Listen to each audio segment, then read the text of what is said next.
welcome to the Simplify Your Retirement Podcast with Steven Strickland. Hello, Steven. Hey, Paul. How's it going?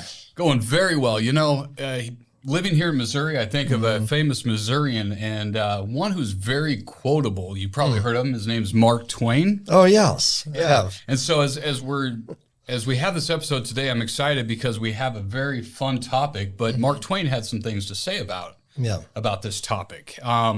One thing that he said was this: no man's life, liberty, or property is safe while the legislature is in session. Right. Yeah. Yeah, I believe that. And he also said, I haven't heard that one. I've heard a lot of Mark Twain quotes. Yeah. That one I never heard. Okay. Well, he did say this one too. He said the only difference between a tax man and a taxidermist is that the taxidermist leaves the skin. And so, you know, with the subject of taxes, I mean, it's you know, it's going to be a fun topic today. Yeah, that's a good one. I've not heard that one. I could see Mark Twain. Anytime you hear a famous quote, it's either going to be Abraham Lincoln or Mark Twain. Yeah. That's what I've learned. Or anonymous. So that's good. Mark Twain. I'll remember that one. So, but yeah, we have a topic is somewhat taxes today. I mean, it's a very big topic. A lot of people talk about it. It's the top of everyone's mind. You know, some people say that's the one thing that both the poor and the rich have in common. They all complain about taxes. Right. And so, you know, it's going to be a fun topic. But we have a guest today to be able to talk about that, who's an expert in this area. Absolutely. Who do we have with us today? Well, we're very glad to have with us today David McKnight in the studio, live and in person. Thanks for being here, David. Thank you for having me, guys.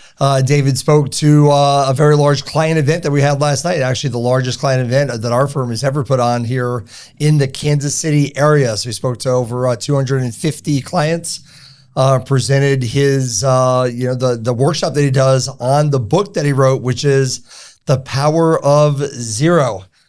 Paying zero taxes in retirement. He's the author of The Power of Zero, a best-selling book. He's also the creator, the director of the documentary, The Power of Zero, which was really amazing, and also a new book that just came out, The Guru Gap.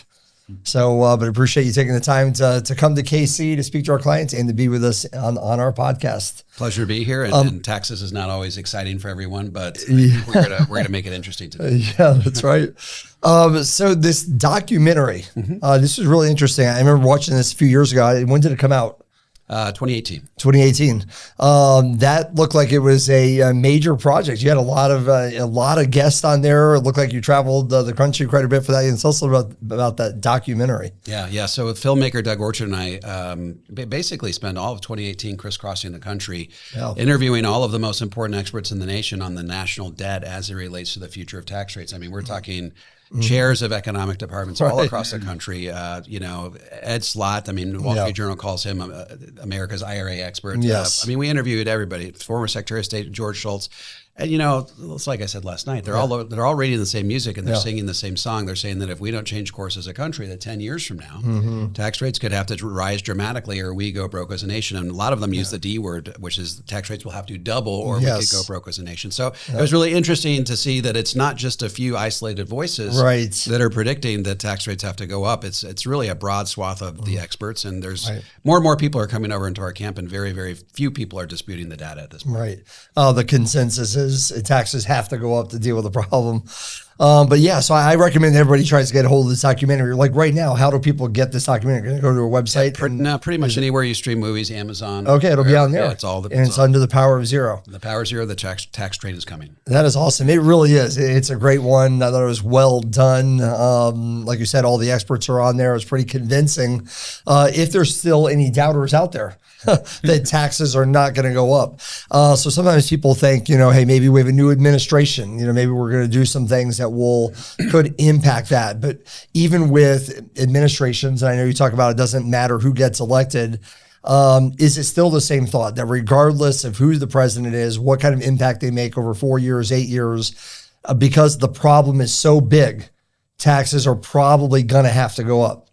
Yeah, so the problem is we're as a country, we've just promised way more than we can afford to deliver. And so over the course of the next 10 years, the national debt's going to grow by $2 trillion per year. And that's before Trump extends the tax cuts. Right. And that they, all of the think tanks, they've crunched the numbers, they say by extending those tax cuts, Committee for a Responsible Federal Budget, Maya McGinnis, very, very good with the numbers. They say that's going to cost an extra $5 trillion over 10 years. Yep. So the national debt will be $62 trillion by 2034, which means, we're fast approaching this point where, according to Penn Wharton, no combination of raising taxes or reducing spending will sort of arrest the financial collapse of our nation. So we're getting into the crunch zone here, and Congress has to start taking seriously this idea of dramatically paring back their spending or dramatically increasing their revenue. Right. So that's why you call it the train. The train is coming. Train. It's a freight train bearing down on America. Right. Coming exactly. in the form of higher taxes. All right. So taxes are going up in the future. I know you speak all over the country, and I'm sure every time you speak in front of an audience, have you ever stood in front of an audience and say, how many of you believe taxes are going down in the future? Does anybody ever say this? Nobody. People see the handwriting on the wall. They seem to intuitively understand that we are spending way more than we can afford to, and we're putting it all on the national credit card. So very, very few people dispute this anymore. Yeah. And then you got the issue with, it seems like the entitlements too, they continue to grow. So it puts an extra strain on the federal government and ultimately, how do we pay for the increased cost of Medicare, Medicaid, Social Security, and those kinds of things? Yeah, that's, we're accumulating all of this debt without even addressing the larger issue, which is entitlements. And we've got a current underfunding, according to Dr. Larry Kolikoff out of Boston University, of $239 trillion, which means we would have to have $239 trillion sitting in a bank account today, earning treasury rates, which is, let's call it 5%, just to be able to deliver on everything we promised. So we will have accumulated $62 trillion of debt without even, borrowing money for Social Security, Medicare, and Medicaid. Yeah. And so to fix that problem, we'd have to borrow even more. Yes. And so it's just this confluence of this perfect storm of events that around 2030 is really going to reach ahead. Absolutely. So there you've got it. So even in the first 5 minutes here, Paul, there's no question. I don't think anybody can deny, and we're in the same camp, that we believe taxes are going up. When we look at people's financial plans, we look at what could ruin your financial plans, hopes, and dreams in the future and retirement. One of them is taxes are probably going to go up. Your silent partner you've had all these years in these tax-deferred accounts is not going to remain silent anymore. They get to determine how much of their portion of that investment account that you guys have worked on together they're going to keep. And so it's a major risk. And so very few people are talking about trying to eliminate taxes. I don't know why it seems foreign. Sometimes when people think about zero tax in retirement, like you say, am I a bad person if I pay 0%? Why do some people feel like they'd be a bad person if they pay 0% in taxes in retirement? I don't know why they would think that, because the cost of getting to the 0% tax bracket is you got to be willing to pay a tax. And all we're telling people is that when given the choice between paying those taxes now or postponing the payment of those taxes till some point much further down the road, you're probably better off paying them today. Yeah. Bird in the hand is worth more than two in a bush. We know what tax rates are. They're a known quantity. But when you roll the dice and say, I'm going to pay taxes on my IRAs or 401ks sometime down the road when the IRS requires it of me, you really don't know what that tax rate is going to be. And that can be risky, being in that business partnership with the IRS and not knowing what portion of that money is really yours. Right. And especially when you throw in the D word there, that some people think that tax rates could double. And I think a lot of people, like you asked the audience last night, you asked it all around the country, how many of you believe that the tax rates are high right now? How many of you believe that tax rates are high? I mean, everyone does. It's too high, but historically, it's actually not high in the history of the United States. Yeah, I mean, the further you go into the future, the fewer people you will find that have experienced truly high tax rates in their lifetime. Right. So, I mean, we had highest marginal tax rates of 70% during the 70s. In the immediate wake of World War II, it was 94. In the early 60s, it was 89. So it's just people can't even...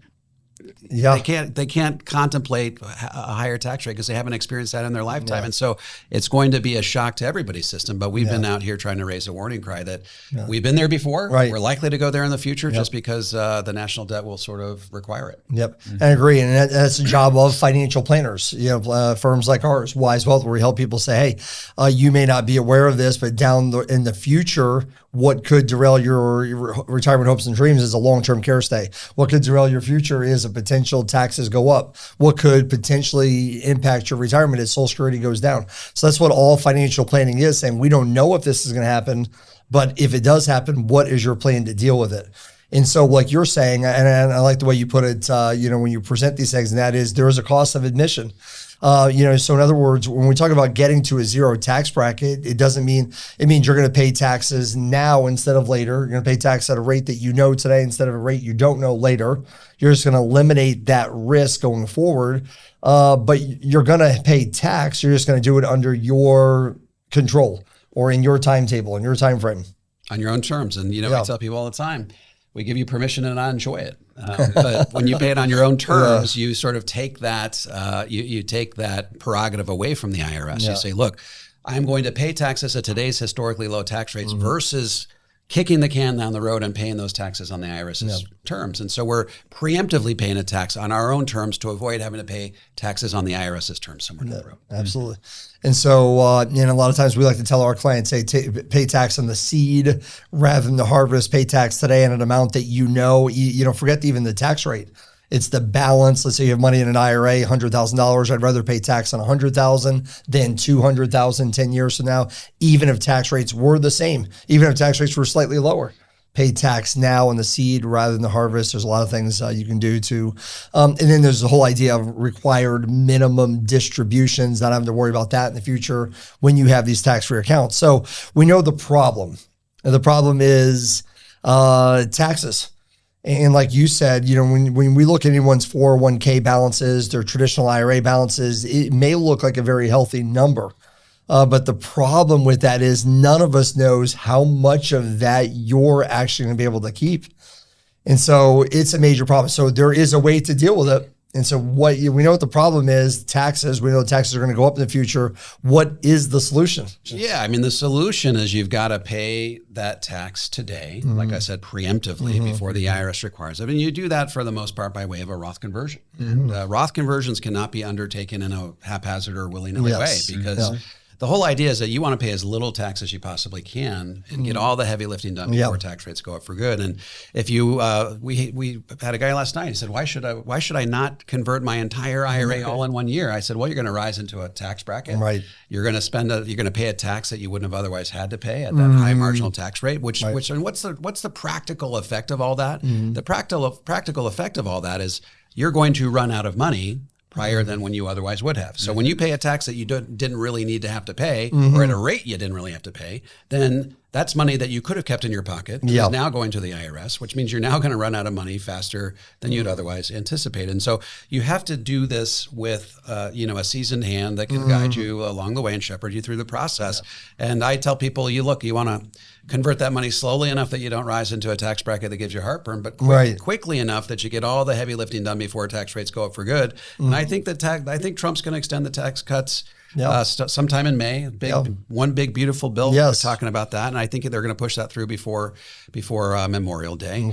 Which means that we'll probably have another 9 years if you include 2025, during which to take advantage of historically low tax rates. Absolutely, that'd be huge.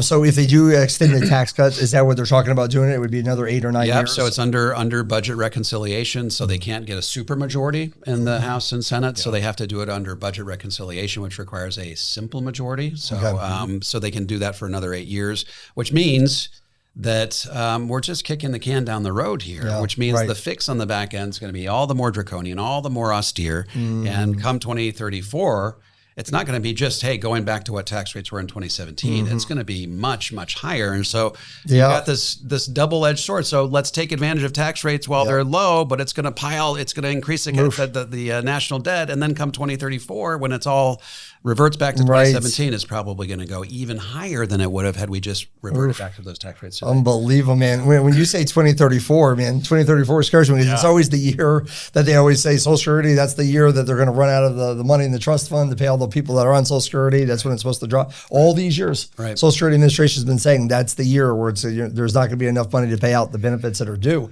And then you talk about that, plus all of a sudden this new, if this does get passed and tax cuts get extended, that 2034 to be the time that expires, man. Yeah, talk about a perfect storm. Yeah, perfect storm. So it definitely would incentivize people, like you're saying, hey, you know, try to convert before that happens. That could be a catastrophic tax increase like we've never seen. So that would be kind of a play in 2025 to 2034, convert IRAs to Roth IRAs, do it under these tax brackets, do it under a lower tax environment.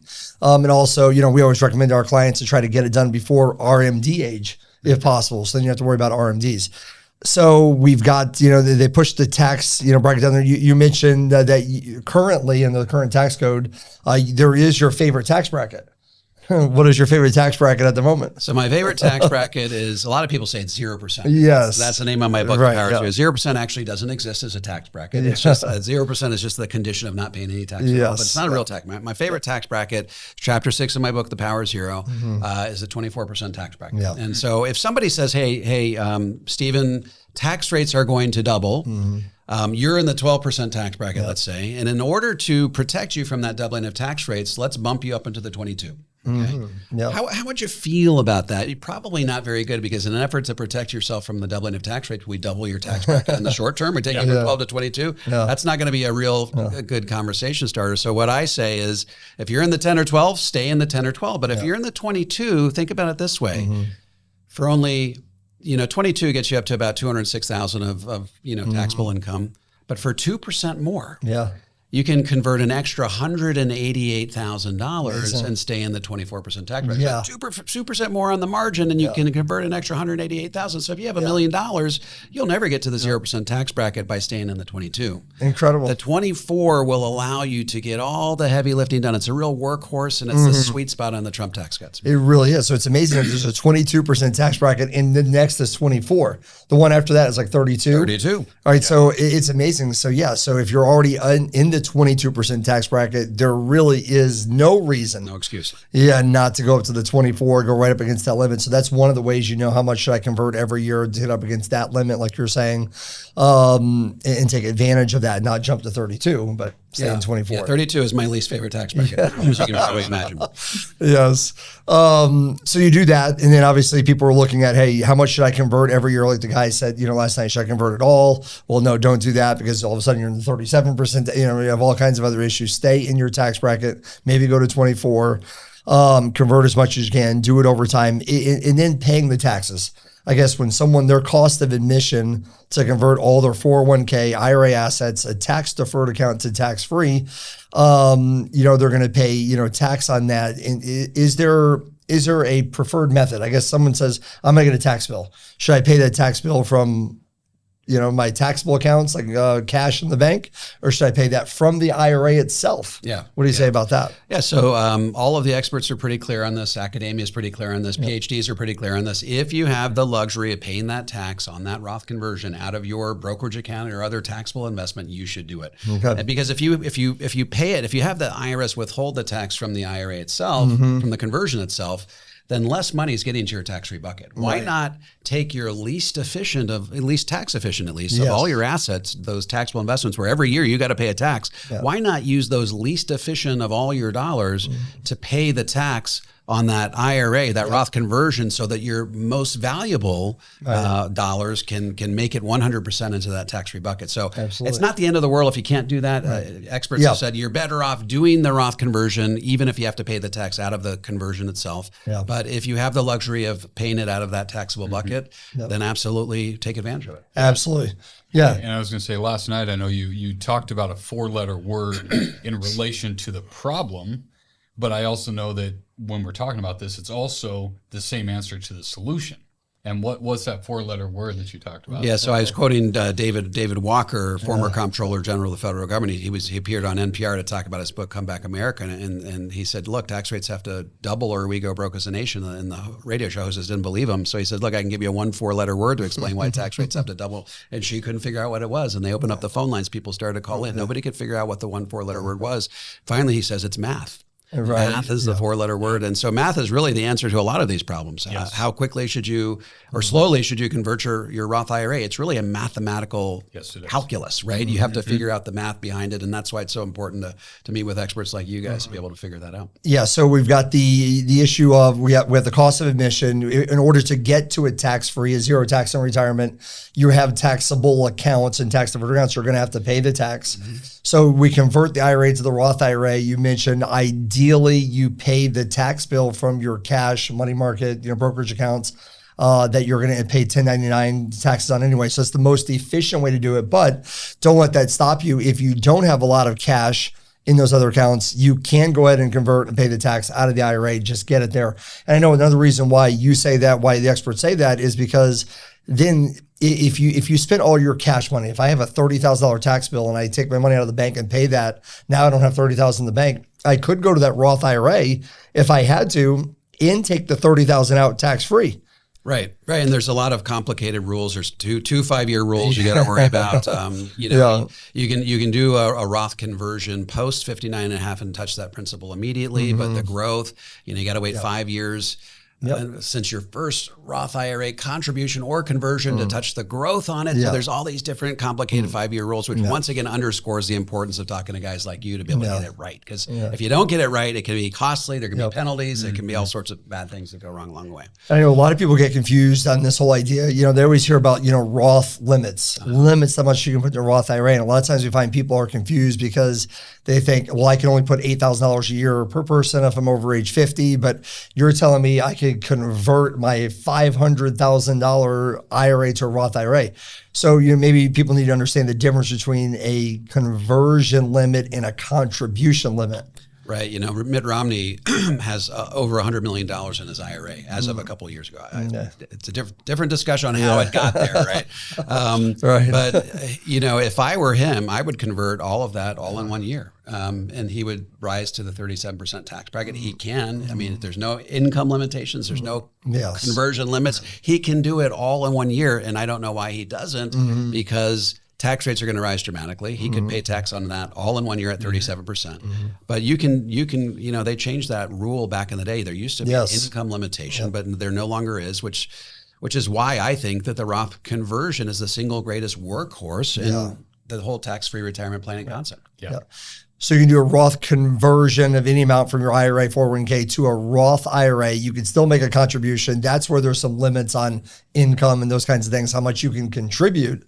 But then the conversions, any amount. So people can start doing that. We're talking about other things. We're looking at IRMA or looking at Medicare, what your income is, that would affect that. You're looking at your tax bracket. So let's say conversion off the table. Now someone says, okay, now I need to get the rest of my money into things that are tax-free. I can convert. Now I have this maximum contribution. If I'm over age 50, it's $8,000 per person, $16,000 per couple.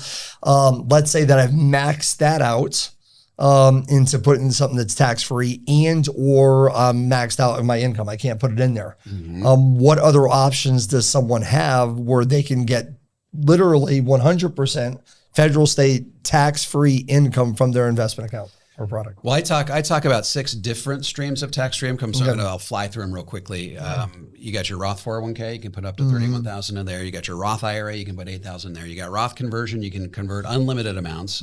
You can leave some money in your IRA at retirement because your required minimum distributions can be offset by your standard deduction. Remember, so you can leave some. So that's to me, that's the holy grail of financial planning. Because you got a deduction on the front end, it grew tax deferred. You took it out tax free.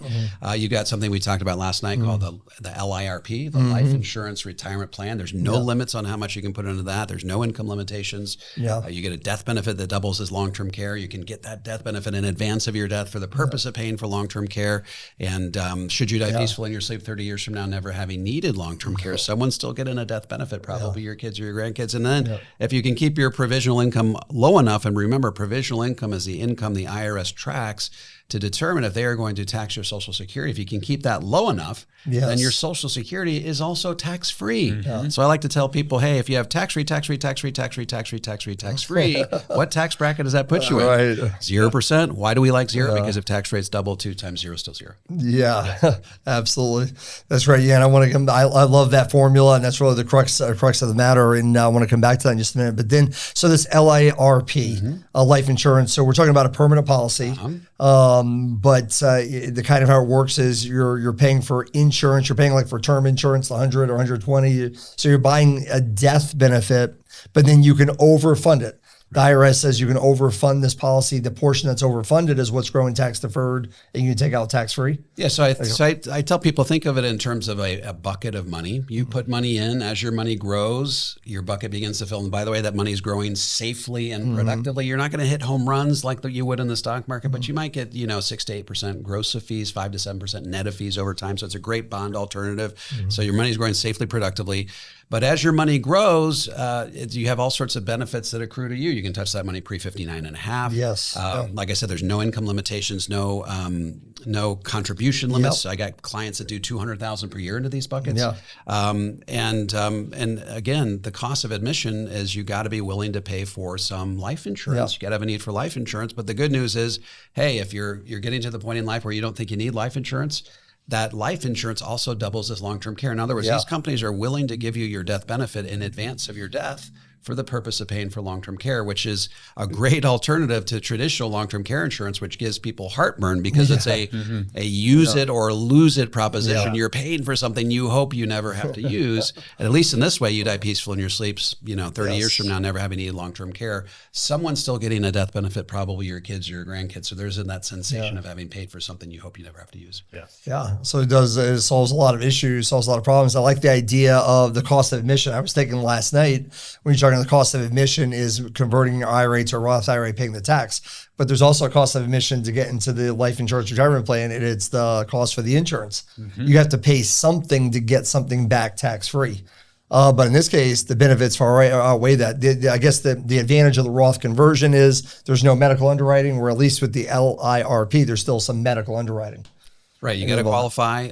It's the life insurance companies are like odds makers in Vegas. They're in the business of predicting how long you're going to live. They want to make sure that you don't die in the first 10 years, because if you die in the first 10 years, it's a really bad deal for them. Great deal for you and your family. Bad deal for them. So they send you through an underwriting process, and they just want to make sure that you're going to live like a normal, healthy length of a life. And if you do, then they will extend you an offer. In your experience with people who are doing the LIRP and we're buying life insurance for tax-free income in the future, it has all these other benefits, long-term care, death benefit, those kinds of things. Is there a time frame that people need to make those premiums? Is it a single premium? Is it a 5-year premium? Is it 10 years? Is there a sweet spot for funding one of those? Yeah, I'd say 5 to 7. 5 to 7. It's this whole idea of time value of money. You want to get the money in there as quickly as you can, as quickly as the IRS will allow you to. There are constraints on how quickly you can put it in there, but 5 to 7 years, if you can stuff as much money as you can into those programs, and then all of that money gets to work for you early on in life versus stringing those contributions out over a long period of time, and then the money's not quite as productive. There's some people that are out there that say that's all that someone should do. No one should do Roth IRAs. No one should. It gives me the willies. In other words, some people with all or nothing, man, you should do all Roth IRAs, never touch life insurance. There's those people out there. Then some people that say, hey, never touch your Roth IRAs or the stock market. You should only be doing life insurance. Yeah. I mean, I can't think of any financial malpractice worse than that. I really advocate for an approach that calls for taking advantage of every nook and cranny in the IRS tax code. Why not do it all? Why not take advantage of every, like I said, every nook and cranny that the IRS offers? There's 6 different ways to get money into tax-free buckets. Why not do them all? Yeah, absolutely. And you mentioned in the book, The Power of Zero. And so the formula, I just want to make sure it's clear to everybody, the formula to get to a zero tax bracket in retirement would be, and the first one's the one that I think the first time that I heard you speak was the most eye-opening to me, because I never really think about it. It's like, hey, let's convert all your money from IRAs to Roth IRAs. The first one is, well, no, you can leave some money in your IRA, only leave enough to get you to the standard deduction. Take that withdrawal, $30,000, whatever it is, it's taxable, but then you get the deduction, which you can deduct that income. Yeah. So this is what I tell people. I say, you want to, and this is the number one mistake I see people make when it comes to doing Roth conversions. I say, I got $1 million in there. The tax train is coming. I'm going to convert it all. And they do it blindly, willy-nilly, haphazardly. If you're married, you don't have a pension or other source of residual income, you want to leave about $350,000 in there, because that will produce an RMD that is equal to or less than your standard deduction, but also low enough that it doesn't cause Social Security taxation. So that it's about half that amount if you're single. So there is a what I call a magic number that you should have in that bucket. And again, you can't figure out what that magic number is for your particular situation unless you're working with an expert like you guys. Absolutely. So I like that. I mean, keep a certain amount in there. Don't convert all of it, because then you are paying a tax that you would not have had to have paid. That's exactly right. So that's the first one. Then obviously there's Roth IRAs. Well, I mean, most people at this point hopefully know that we have the 5-year rule, but hopefully all of your contributions, all the earnings in the Roth IRA post 59.5 after 5 years, 100% income tax free. So if you can get a lot of income from there. And then maybe you have this life insurance, the retirement plan, where you can draw money from those accounts 100% income tax free. And ideally, when you have, like you said, standard deduction, a taxable amount that's deducted from the standard deduction, you've got Roth IRA income, you got life insurance tax free income, you have no income, so all your Social Security is going to be tax free too. There you go, you've got it. Yeah, and let me just talk briefly about when I prefer to take money out of the LIRP. So I love the LIRP as sort of a volatility buffer in retirement. So in the year following a down year in the stock market, live out of your LIRP. What that does is it gives your stock market portfolio a chance to recover before you take further distributions. And that act alone will increase your sustainable withdrawal rate on that stock portfolio from 4 to as high as 8% with a 95% success rate. So the LIRP is so powerful because it allows you to grow the money safely and productively and then live out of it so that your stock market portfolio can recover before you take further distributions. And of course, when you figure in the guaranteed lifetime income annuities into the mix, that becomes a very powerful combination. So Roth IRAs, generally speaking, they could be invested in things that are guaranteed like annuities, but they also could be in the stock market, whereas the LIRP, we're traditionally using not only just a permanent life insurance policy, but one that's principal guaranteed, no market risk. Right. So you could, in theory, lose money in a flat or down year in the market because you're still paying those expenses, okay? But you're not going to lose money in the stock market. Right. So that's when we say safe and productive growth, we stand by that claim because you're not going to be hitting any home runs typically. You're not going to get the 25 to 30% growth typically, but you're not going to lose the 30%. And that's what makes it such a good volatility buffer. Absolutely. And Paul, I know we've talked about that before, having two buckets, one like David just mentioned where, one where you're principal guaranteed, one that has market risk. When the market's down, take it from here. When the market's up, take it from over there. And you have these two different things working for you. And just like everything in general, it's not putting all our eggs in one basket. Your baskets are the taxable, tax-deferred, tax-free. You're going to have money in all of them. You can use them all to your advantage. And then also just diversifying, types of products, life insurance, what we invest in Roth IRAs and those kinds of things. And I'd like to talk briefly about a recent study that came out from Ernst & Young. You may be familiar with it. They basically said they studied all these different scenarios, all these different demographics, and they basically said they're looking for three things. Which combination of financial tools will give you the highest income, the highest likelihood that your money will last through life expectancy, and then allow you to pass the most money on to the next generation. And this is what they concluded for almost every age demographic. 30% of your money into cash value life insurance to serve as a volatility buffer, 30% into guaranteed lifetime income annuities, and then 30% in the stock market. That was the combination that improved all of those three areas the most. And so it's really powerful, and it's really important that you avail yourself of every financial tool in the toolbox. Absolutely. Yes. Well, I love hearing things like that. I appreciate, you, Ed Slott, Tom Magdal, the academics is behind this sort of approach. It's amazing to me because like the mainstream media, the mainstream, Wall Street, they don't talk about, they didn't say what you just said. Basically everything needs to be in the stock market. We know more than everybody else knows. We can beat the market. You keep all your money invested in things that we can't control, in volatile, markets, and it's just going to do what it always does. that seems to get the most headlines. And if you say anything like you just said, even though it's backed by Ernst & Young and the research, it's like, well, wait a minute, life insurance, annuities, why isn't that like front and center? Yeah, I mean, Ken Fisher is, he's bristling even at the mention of annuities or life insurance. And so, I mean, if you think about the Ken Fisher way or the traditional mainstream approach, the most you can take out of your portfolio is 4%. So you got $1 million, you can take out $40,000 per year, adjusted for inflation every year thereafter. And by availing yourself of these other tools, you can sort of shed the shackles of the 4% rule. You can start taking much higher rates. And so the 4% rule approach is always the most expensive way of going about making sure you have enough income in retirement. Absolutely. And what I find interesting over the years is just even as a student of the industry, I'm looking at these things objectively. What you find is that, like you mentioned several research things. The documentary that you have goes into detail on this. The academics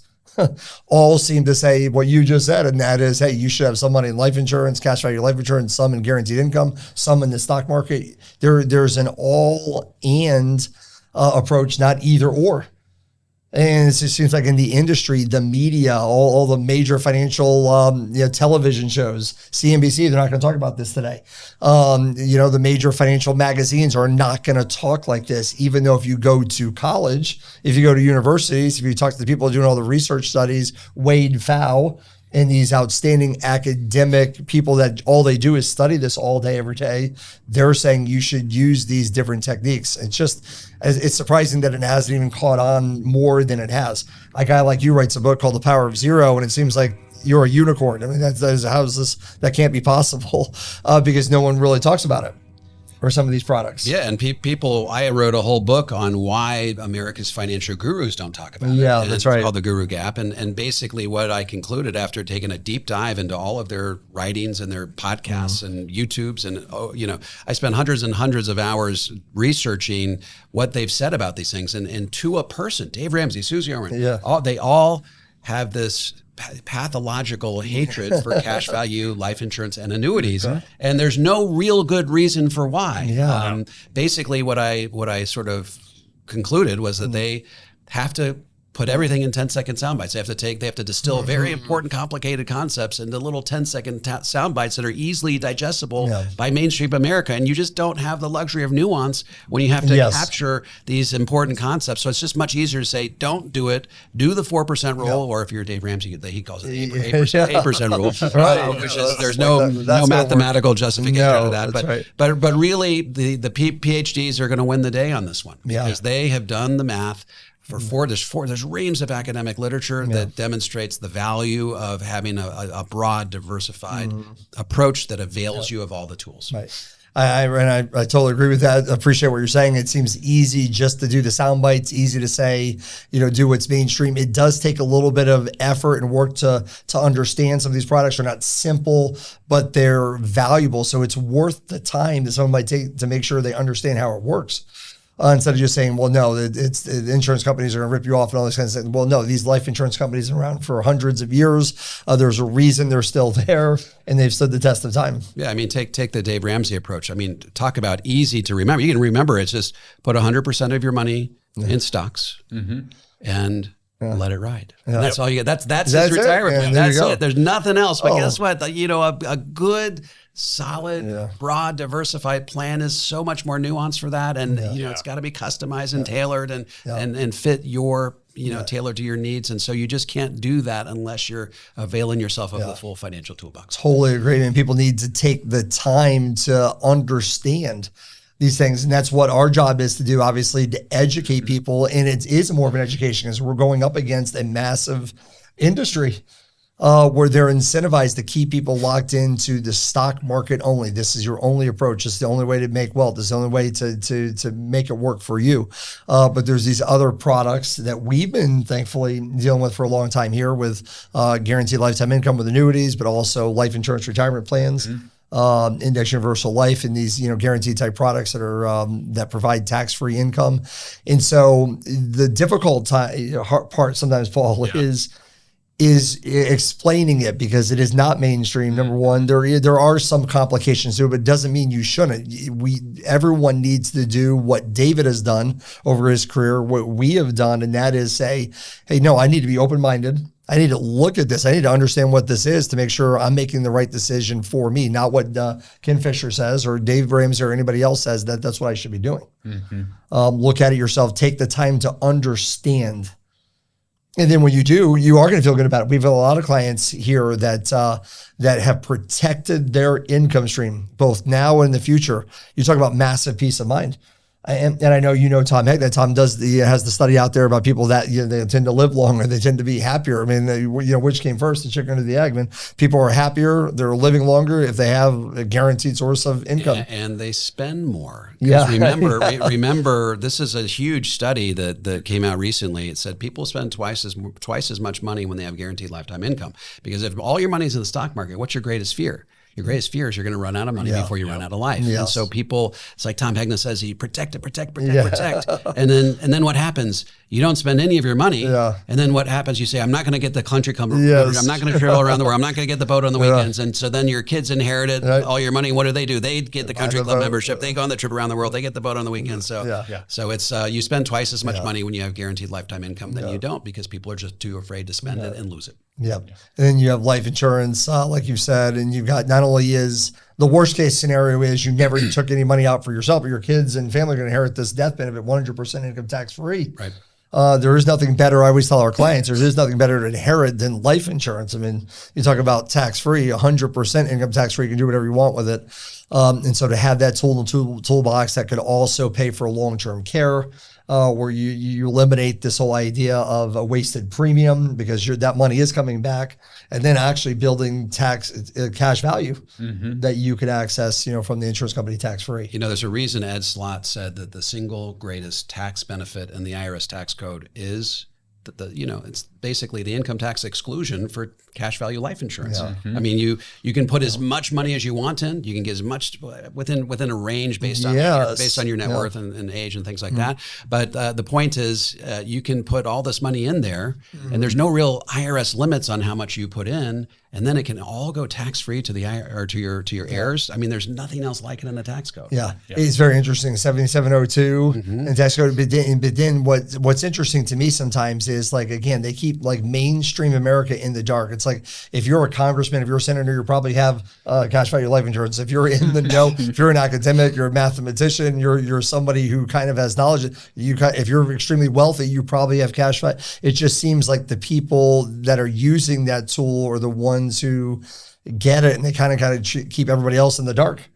Right, and then you have the folks on TikTok that aren't doing any of us a service by saying that it is the panacea, it's a silver bullet, it's a single and that all the wealthy people are using it, and it's the one thing that you don't know about. But it's not a silver bullet. It is. It has a context. It has an application, and it only really works when used in concert with all of these other streams of tax-free income. And so the neither extreme is true. The truth is somewhere in that golden mean, somewhere in the middle, and it's just got to be used prudently and absolutely. Like I said, in concert with your other tax-free investments. Absolutely. And that's why we appreciate your approach. We totally agree. I mean, have Roth IRAs, have money in the market, have money in the bank, have money in annuities, have money in life insurance, spread it out. Each one of them has a strength. Some of them have disadvantages, some of them have advantages, but use them all together, and you've kind of got a great plan. And so what I appreciate about zero taxes in retirement, it sounds aspirational. It sounds like hypothetical, but it actually is realistic. Yeah, I mean, for people. This is what you do. You meet with an expert like you. You lay out a roadmap, and then you systematically execute on that roadmap. And you're not going to get to the 0% tax bracket overnight. I mean, you could. You probably pay a lot of unnecessary tax along the way, but you stretch that tax obligation out over a number of years, and you can get to the 0% tax bracket eventually. And hopefully, you do it before tax rates double or rise dramatically. Thank you, David. I appreciate it. It's great to have you on the podcast. It was awesome hearing you last night, do your presentation here for us, for our clients, and to have you on our podcast today. Really appreciate the Simplify Retirement podcast here at Wise Wealth. Yeah. And, it's been great, Stephen. I know this is why we've done the podcast and why you've invested time energy into the podcast is because these topics are complex and there's a lot of education that has to happen. And so this is an ongoing thing. This is not going to ever change. We're going to continue with education because people need first wisdom, then wealth. And that's what Wise Wealth was founded on. It. So that's the DNA of who we are and why we do what we do. And David, I appreciate, the way that you make it simple for people to understand and they're ready to take action and all of that. And I know that there are a lot of complexities to it too. And so for those of you who are watching or listening today, and you're saying, you know what, David just made perfect sense. I got to do this now. Well, hold on. I mean, there's a way to do it, like you said, because even with the life insurance, it has to be designed right. You can't just go out and do this on your own. Right. And the Roth conversions, you do it on your own, you may hurt yourself more than you help yourself. And so we make the process simple here at Wise Wealth. It starts with a simple conversation. Let's see what your goals are, where you're at, what you're feeling, how you're thinking, and let's work through the process together because everything does need to be done within the context of a plan. That's where financial peace comes from. As we've always said, financial peace comes from having a plan. And so it's about putting all the pieces together. And so thank you, Stephen, for investing in this and for bringing on great guests. Thank you, David, for taking time out of your busy schedule to come and be here. And again, our last thank you goes to you, our listening viewing audience. You're the reason we do this. We wouldn't be here without you. So if you found this information valuable, hit that like button. It helps get the information out there for others to be able to see and hear as well. Subscribe so that you know when new episodes come out. Share this with people that you think would benefit from this as well. And if you, for the first time, are saying, I need a plan, reach out to us and we would love to be able to have that conversation with you. You can email us at info@wisewealth.com or call us here at 816-246-9473. That's 816-246-WISE. And we would love to be able to have that conversation with you to be able to give you that peace of mind. So thank you again from all of us here at Wise Wealth. Remind you, this is Paul Brock, and we want you to understand that financial peace comes from having a plan. And we'll see you next time.